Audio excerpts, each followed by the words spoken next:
Hello everyone, welcome to Beaver's Hobby channel. This is a review of MA Racing 1.5 1/24 scale rear-wheel drive drift car.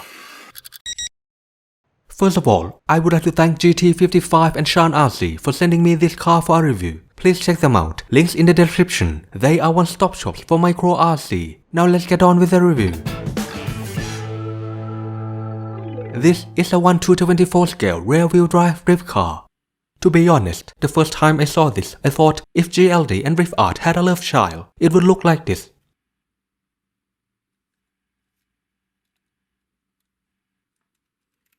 Now let's take a closer look at the chassis. The wheelbase is adjustable from 98mm to 120mm. It's a slider system and not pre-drilled holes, so you can slide it to whatever wheelbase you want. The width is adjustable from 75mm to 85mm. The CVD shaft is also extendable. It's a square shaft that goes into the slot on the other side, which is simple, effective, and very easy to build. The idea behind these adjustments is that you can use pretty much any 1/24 scale plastic model as a body. It uses the wheels from Mini Z all-wheel drive, so there are both the standard size with 20mm diameter and the large size 22mm diameter. There are also tires from DS Racing, which can make standard 20mm wheels as big as 22mm wheels overall. Although the tires might look a little bit big, but if you use dark color wheels, it's gonna look alright. The steering rods are connected directly to the servo horn, which doesn't need extra space for the mechanism, and this system works perfectly for a car of this size. This setup has become more and more popular and I'm all for it. It offers fast response and precise handling.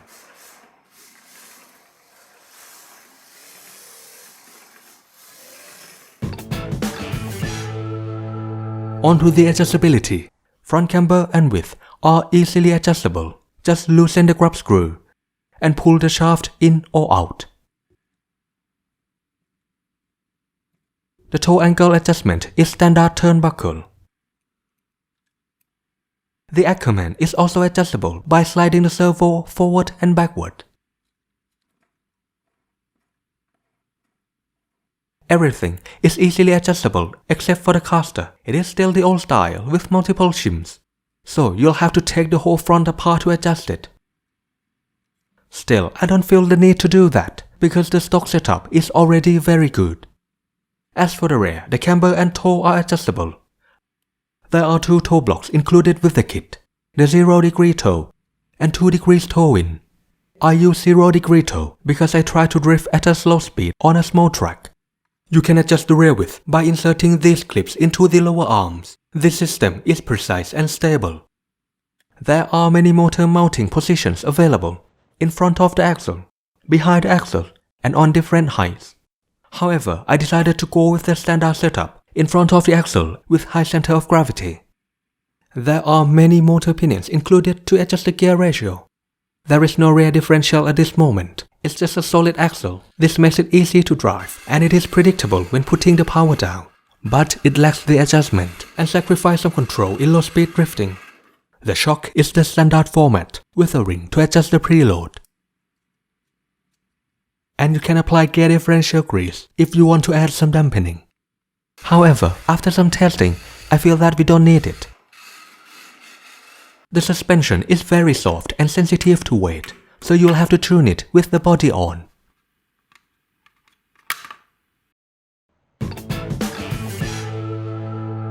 Next, let's take a look at the build.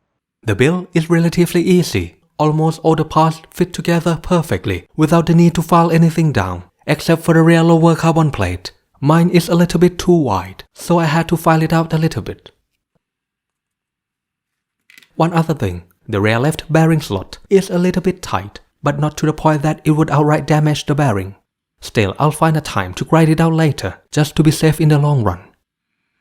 It took me about 5 hours to build, and that could have been faster if I didn't get confused and put some parts in backward. By which I mean I put the rear and the front shock mounts in the opposite side. Well, to be fair, I had to jump between looking at the manual, then the camera monitor, And then what I did. As you can see, the parts on the manual are really dark, so I got confused. They should only have the outline and details. For example, take a look at this manual from Tamiya. All the parts are just outline with clearly defined features, so you know which part it is and how will it go on the car. I have sent this feedback to GT55, so hopefully they will improve it in the next version. This is a special edition, so it comes with the brake kit. Obviously, this is only for show. Normally, I would not install anything like this, because it will add unsprung weight, which is the weight that is not supported by the suspension, which might affect the handling. It also adds friction to the wheel, because the disc can catch on the caliper, so it makes the wheel spin not as smoothly as before. It'll take a bit of adjustment to the angle of the caliper to make it work properly. Still, it is in the kit, and it looks amazing, so I'm putting it on the car. Even though it is intended to use a 1:24 scale model as a body, it doesn't come with any body mounting kit. So I made a magnet mount myself, or rather I reused the one I made a while back. The link for the tutorial is in the description below. If you want to buy one, I highly recommend the kit from BMRX. This one is the best magnet mount because it has rounded head. It can contour around the curve of the body. Next, the electronics. This one comes with a new gyro, and it is pretty special. I found that there are two modes on it, slow return and fast return, and here's how to adjust between the modes. In the gyro gain channel, normally we use channel 3 for this. If you put it to one side, it'll be a slow return. This could be the positive or negative side, depending on your transmitter. Now let's put it on the opposite side. As you can see here, now it has fast return. Personally, I like the fast return, but you should try it out and see which one you like. It takes the AGF A11 CLS size servo. I have a list of compatible servos in the description. The motor size is 130, which is the standard size for 1/28th and 1/24th. There are many names for brushless, as you can see below. The one on this car right now is Veritech Greyhound 5500 kV with Veritech Momentum ESC running the smallest pinion gear. If you use the battery compartment inside the car, there is only one size that fits, which is 11.8mm thick and 20mm wide, but you can put the battery somewhere else, like on the top or at the back. As for the transmitter and receiver, this is a kit car, so you can use anything you like, as long as it fits inside the car. As usual, I use FlySky Noble NB4, but this time with Dash Micro receiver because I ran out of the official FlySky GMR receiver. Now let's go for a test drive.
The handling and response are precise.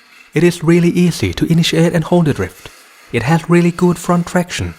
This car needs to run with the body on. With the body off, it is harder to control. Because the suspension is soft and the travel is pretty long, the weight shift is intense, just like drift art. However, I find that my setup is not the one for crab walk. With this steering angle, it seems like it should be able to do that. So I think it's the matter of fine-tuning. And with this car, you can tune everything to your preference.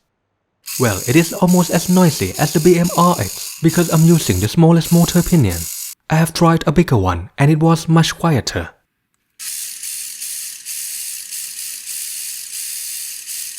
On the surface, you see that this is one of the most expensive chassis available right now.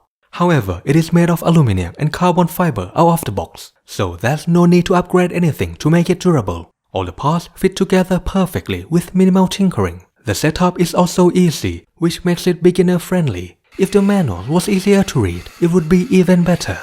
But again, it is hard for a beginner to drop $400 on their first chassis just to try out the hobby. Anyway, if you are looking for a high-performance 1/24 scale rear-wheel drive drift car, the MA Racing 1.5 is a great choice. And that's it for this video. Thanks as always for watching, and see you again next time. Oh, you're still here. Hello there. As you may have noticed it, I don't upload as much as I used to because right now I am really busy with my work and I am managing the biggest project in my life, and so I have to apologize in advance because I'm not going to be uploading as much as before. Well, it had been like this for quite a while now, ever since before the new year. By the way, this is my first video in 2023, so Happy New Year, everyone. Anyway, this project is massive, so I'm not going to have as much time as before. Well, it's gonna be a wild ride. I don't know if I can share anything in this channel, but well, if there is anything, if everything goes well, you're gonna hear from me anyway. So thanks again for watching and see you again next time.